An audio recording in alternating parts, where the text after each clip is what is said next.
Hey there, everybody. It is Karina from Friendly Pantry. It is Food Allergy Mom Coffee Chat time, Thursday mornings, 10 o'clock Mountain Standard Time. And we meet here and talk about things that are important for food allergy moms. I am probably now it's 13-year food allergy mom, and I help other food allergy moms with simple, stress-free solutions so that their life with food allergies can be a lot easier. So today, I don't know if you noticed, but I'm in my kitchen.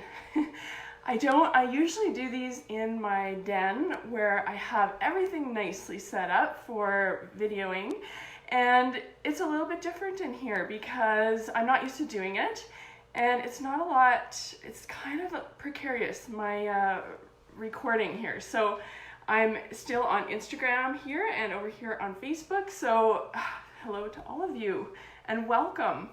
So what are we all doing right now? Honestly, we are trying to cook with what we have on hand. I think a lot of us are. And I wanted to just start with something really simple and show you how to make really great rice and quinoa. And I know it doesn't sound super exciting, but honestly, if you follow these instructions, your rice and quinoa is going to be so much better. You're going to love it. Your kids are going to love it. And you're probably going to want to make it the star of the show more often. So I want to just give you this. And I want to let you know that a lot of the things that I'm teaching here is what I teach in my membership, the Inspired Kitchen membership. And in that membership, I show moms how to make food allergy cooking easier, less expensive, take less time, and I show them a whole bunch of allergy-friendly replacements. It's a whole group, it's a whole community for moms who are wanting to get their food allergy cooking and take time back. So that's what I wanted to tell you about that. So a lot of these things can be, so I teach this, and I teach it in more detail in the Inspired Kitchen membership. So in this one, we are going to start, and I don't know about you, has anybody ever thought that quinoa is really gross? For a long time, I didn't like quinoa, and it was because I actually didn't realize that you had to rinse quinoa really well before you cook it, because it has a natural kind of coating on it that makes it bitter. So until I figured that out, I hated quinoa. And once I finally figured that out, which I should have known because you rinse, like I rinsed my rice and everything, but I don't know why I didn't think you had to rinse that. But anyways, once I found that out, quinoa tasted much, much better. So keep that in mind if you're not a quinoa fan.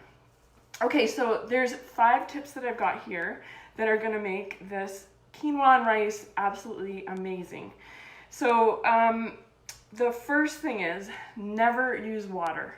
And so what I mean by that is you want to use something that actually adds flavor, something that gives you some layer of flavor. So you want to try and layer your flavors wherever you can when you're cooking. And if you're just using plain water, you're losing the opportunity to add delicious flavor. So what I usually do, some allergy-friendly options would be broth, or right now, I just like to use bouillon because it's a lot more shelf-stable and easy to find. And broth is so heavy to carry home from the grocery store all the time.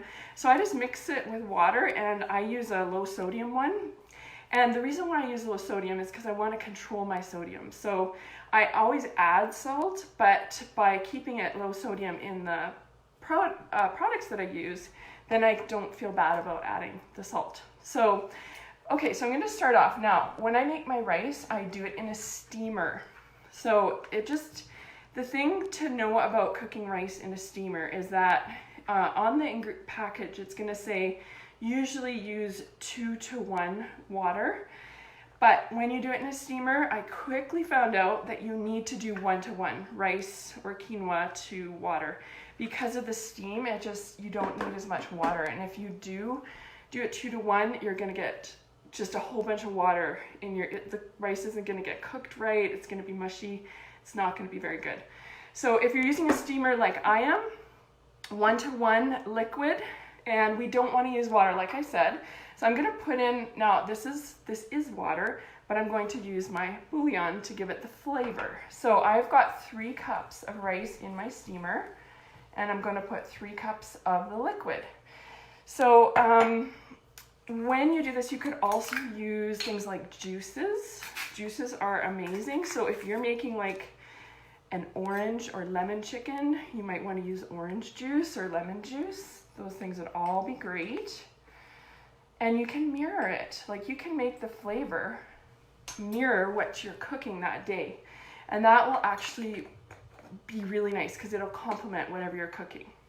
So I have a beef stock. I like that when I'm making my rice because it gives what they call umami, which comes from beef stock.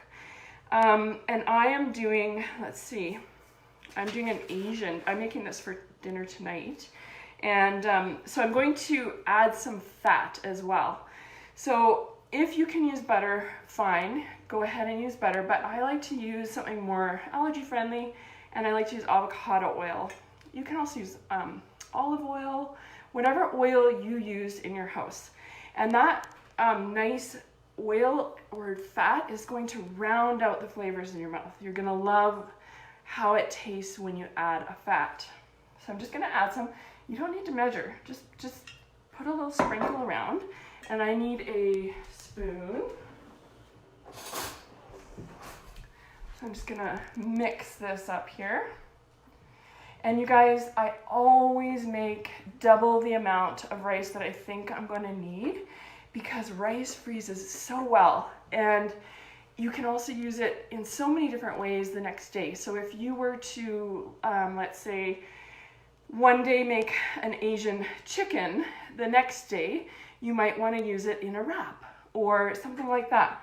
So rice is amazing to make extra, so I always do. And the funny thing is my kids are getting older and they're eating more. So I'm finding that even though I make extra, it doesn't last long.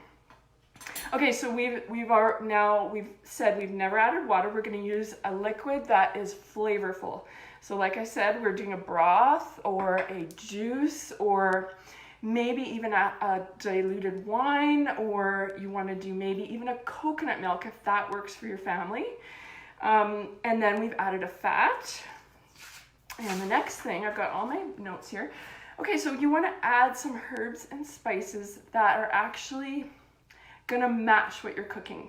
So if today we are having something that's sort of Asian flavors, so my things that I'm gonna add are some ginger, some dried cilantro, a little bit of onion, and I just add that to the rice before, right now, and you know what, you can start, you don't have to measure this. Just start small, and like maybe with, like I've got 3 cups here, so if you were using 3 different spices, just add maybe a half teaspoon of each to start, and the next time you can always change it. So you can always make changes, and what you really want to do is start getting more confident in what you're tasting. So as you start to try your own measurements, you're going to start to learn what tastes good, what needed more of, and if you always go by recipes, you're always going to feel like you need to depend on that. But you know what? You really don't. You can do this. Like, you'll start to learn. You have to give yourself some grace. And maybe it's not always going to turn out the way you thought it would, but you'll start to learn. And that's how you get better. Okay, so you want to add, number 3, add herbs and spices that match what you're making. So if you were making, like I said, an orange chicken, you want to use the orange juice as the liquid, and then you could just look at the recipe for the orange chicken and what are they adding as a flavor and add it to your rice as well, and that's going to really complement your dinner. Okay, and never ever forget, number 4, don't forget to add salt and pepper. So this is super important, especially if you're using low or no sodium broth like what I was, or if you're using a juice that has like little salt in it and little pepper. You always want to have that because the salt and pepper just bring out the other flavors. If you don't have them, it's gonna kind of come out a little bit flat. So you want to add your salt. I'm going to mix it in. And then I'm going to add some pepper. And again, you don't really have to measure. I would start with maybe, like I said, I've got 3 cups here, so I would do maybe a teaspoon of salt. That might be a little bit much, but just kind of see how it turns out, and then next time you can change it. I would start with lower and then add the next time, just because you don't want to overdo it, because you can always add a little bit of salt later too. So keep it lower and then taste it before you serve it.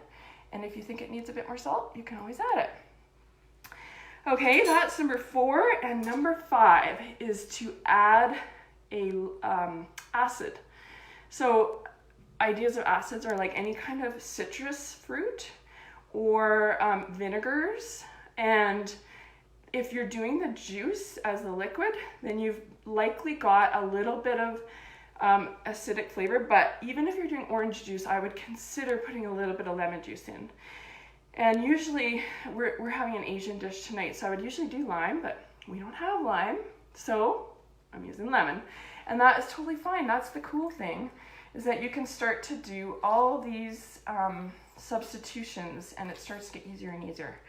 So, and you can see how they play, because you might even like lemon a little bit better than lime, just depends. And you can use what your family likes. So those are the 4 things, you guys, the 5 things, sorry, that I would highly recommend when you're making rice or quinoa.